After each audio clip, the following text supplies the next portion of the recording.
नमस्कार साथियों, कैसे हैं आप सभी। उम्मीद करता हूं कि आप स्वस्थ होंगे, सुखी होंगे और आनंदित होंगे।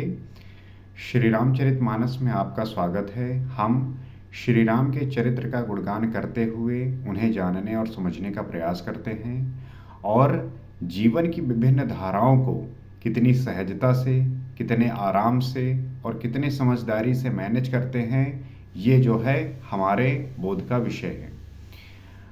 आपने देखा होगा कि इस दुनिया में कोई भी व्यक्ति बिना स्वार्थवश जो है आपसे रिश्ता नहीं बनाता।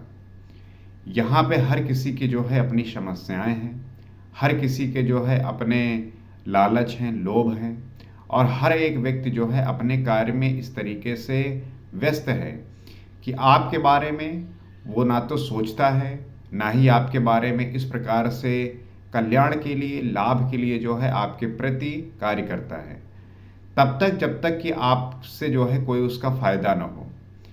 इसलिए जो है ये प्रश्न उठता है कि क्या ये पूरा जो संसार है उसी स्वार्थवश और उसी शक्ति के पीछे चल रही है जहाँ से किसी व्यक्ति को लाभ है। अगर लाभ नहीं है, अगर कोई फायदा नहीं है, तो क्या निस्वार्थ भाव से जो मदद होती है या निस्वार्थ भाव से किसी के प्रति जो है एक उदारता होती है, वो आप सामान्यतः देख नहीं पाते। तो इसका प्रमुख कारण यही है कि ये जो पूरा संसार है स्वार्थवश हो चुका है। यहाँ पे हर एक व्यक्ति आपसे रिश्ता बनाएगा तो किसी स्वार्थवश ही बनाएगा, कोई आपसे बात करेगा तो किसी स्वार्थवश ही करेगा। अपने कल्याण की पूर्ति के लिए, अपने काम की पूर्ति के लिए जो है वो आपसे बातें करता है, वो आपसे जो है इस प्रकार की बातें कहता है। प्रश्न ये उठता है कि क्या बिना स्वार्थवश कुछ हो नहीं सकता? क्या ये संसार ऐसे ही चल रहा है? तो प्रश्न दोनों तरीके से देखा जाए तो ठीक भी है और ये देखा जाए कि कैसे क्या ये चीज़ें हर जगह एक तरीके से व्याप्त हैं।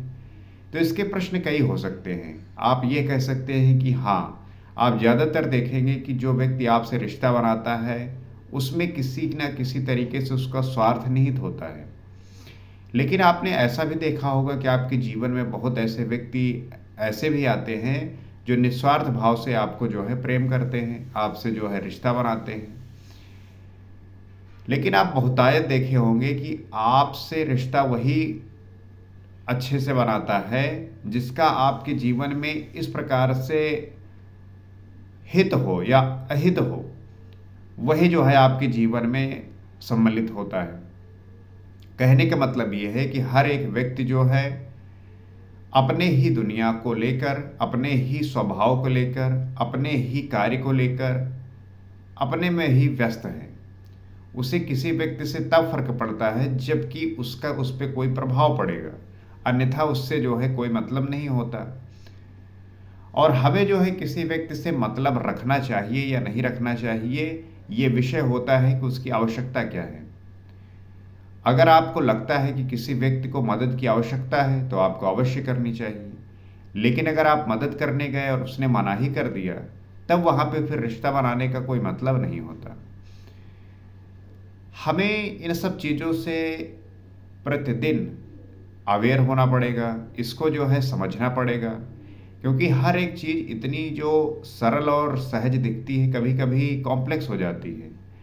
अब प्रश्न ये उठता है कि वो कॉम्प्लेक्स चीज़ जो कठिन है उसको आप कितने आसानी से और सहजता से टैकल करते हैं, ये विषय होता है आपकी समझदारी पर विवेक की।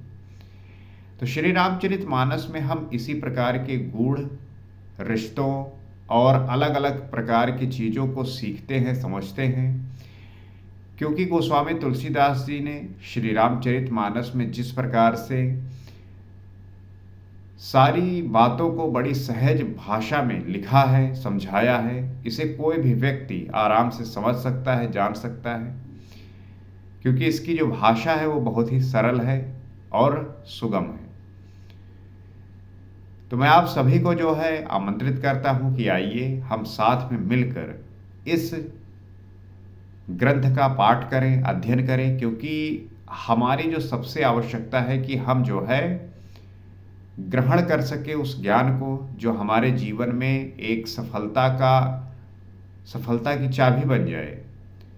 क्योंकि ज्ञान ही जो है आपको वो दिशा देती है ज्ञान ही जो है आपको वो मार्ग देता है कि आप अपने जो है गंतव्य तक पहुंच जाएं।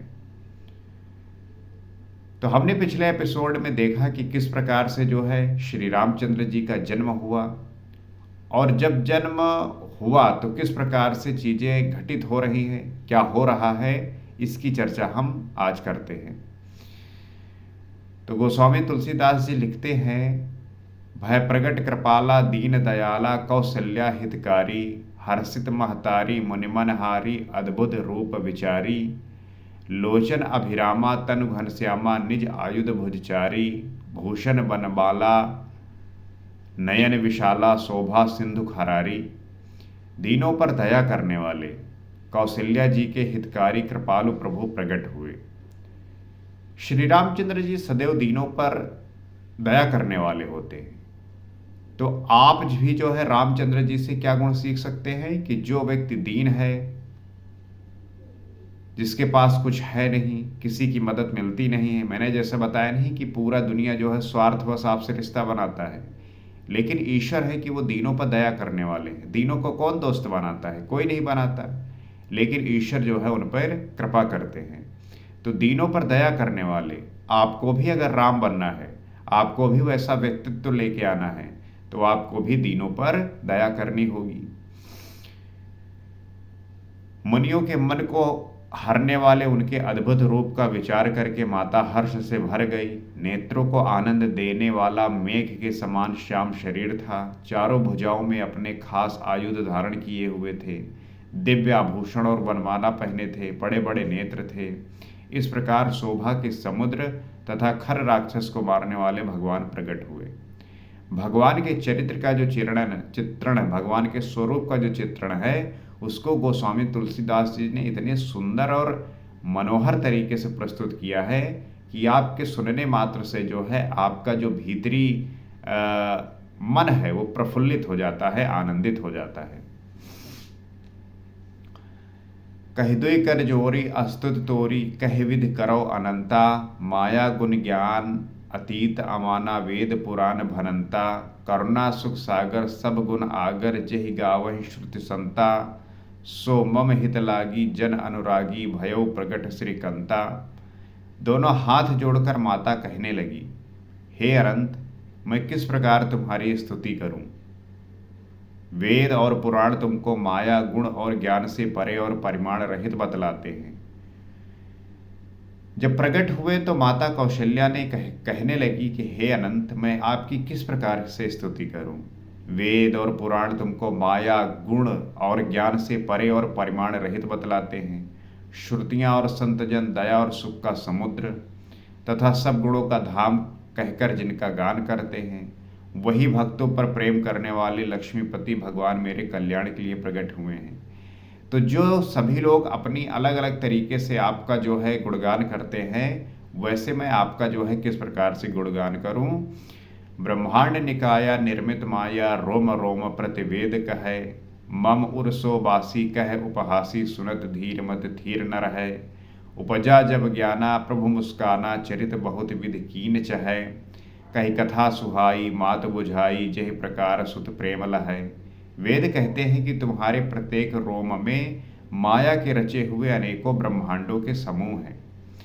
वेद तो ये कहते हैं कि आपके प्रत्येक रोम में माया के जो रचे हुए अनेक ब्रह्मांड है, उनका समूह भरा हुआ है।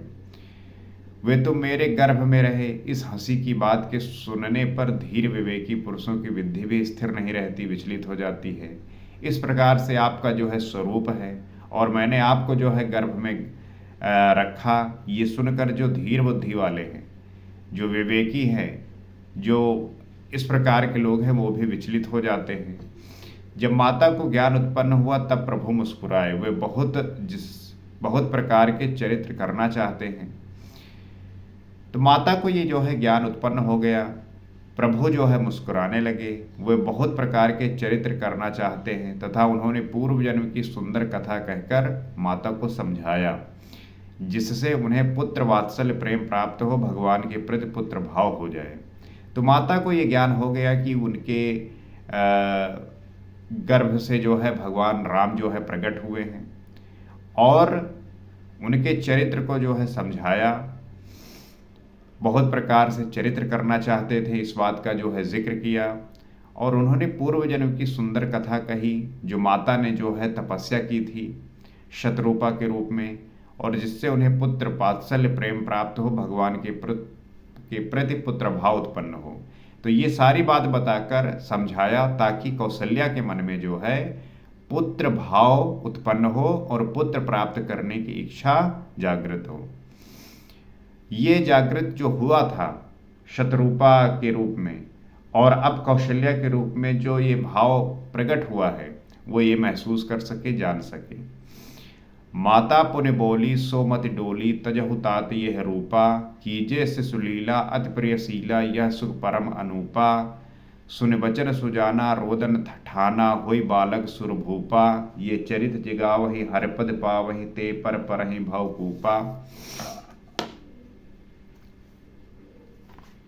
तो इस प्रकार से जो है माता की वो बुद्धि बदल गई। तब वो फिर बोली, हे तात, ये रूप छोड़कर अत्यंत प्रिय बाल लीला करो, मेरे लिए ये परम सुख अनुपम होगा। तो भगवान विष्णु ने जो है माता की बुद्धि को जो है परिवर्तित किया वात्सल्य रूप में, कि मुझे जो है वात्सल्य रूप में वो ग्रहण करे। और इसके बाद माता की जो है बुद्धि बदली और फिर वो बोली कि हे तात, आप रूप छोड़कर अत्यंत प्रिय बाल लीला करो, जो मेरे लिए सुख प्रदान करने वाला हो।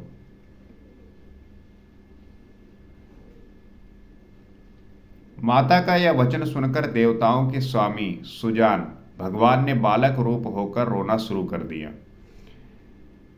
तो जब माता का जो है ये वचन सुना, तो देवताओं के जो स्वामी हैं भगवान विष्णु, वो बालक रूप लेकर रोना शुरू कर दिया।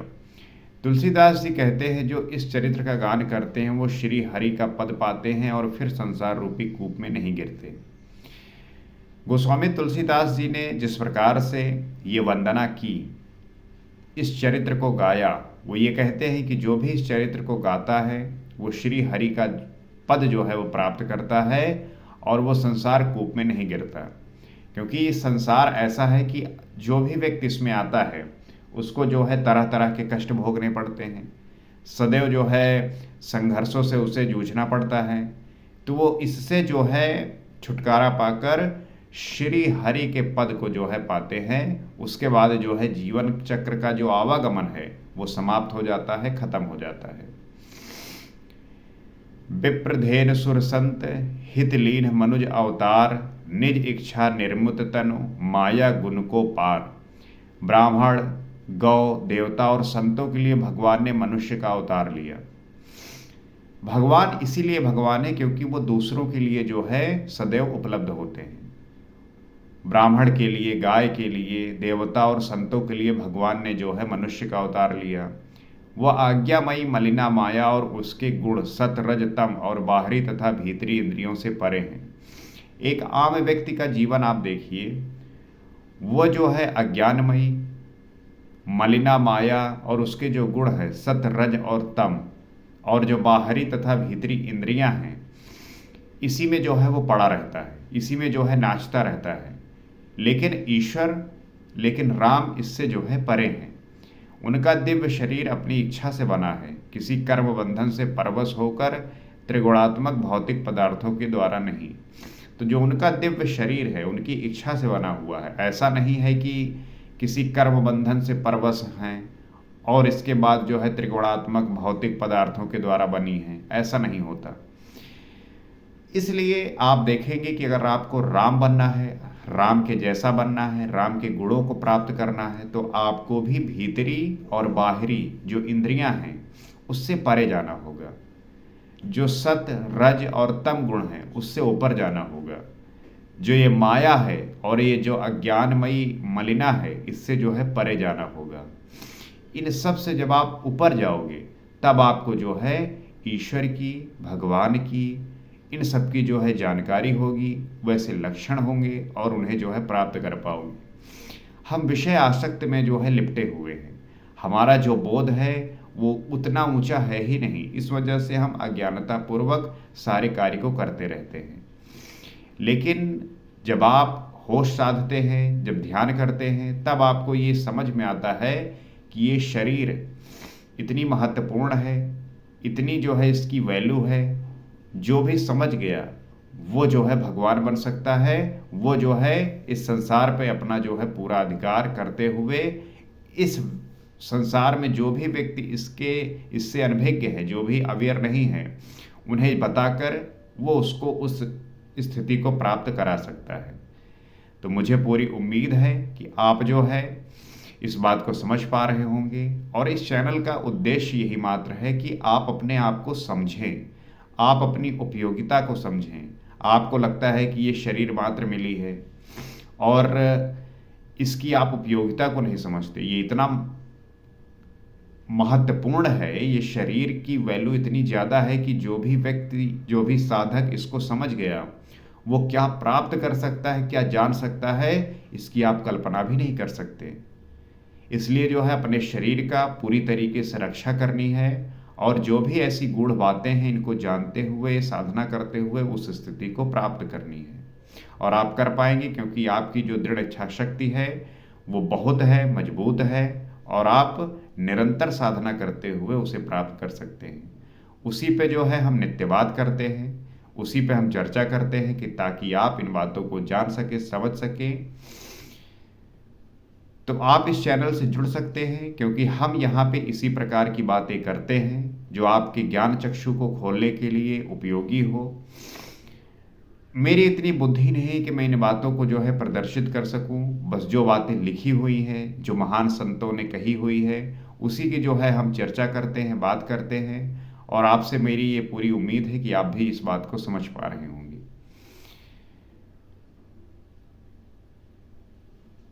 तो इस बात को उस हर एक व्यक्ति तक लेके जाइए जो इन सब बातों से अपरिचित है, क्योंकि अगर ये बात उसे पता चल गई तो वो अपने होने का जो अर्थ है वो समझ पाएगा, जान पाएगा। और उसके बाद जब फिर वो तपस्या करना प्रारंभ करेगा, तब भगवान शिव के जैसे जो है उसकी तीसरी आंख खुलेगी। जो व्यक्ति इन दो आंखों से नहीं देख पाता, वो इन तीसरी आंख से जो है वो देखने लगेगा। इसी आशा के साथ आज इतना ही। नेक्स्ट एपिसोड में हम आगे की चर्चा करेंगे। सीताराम।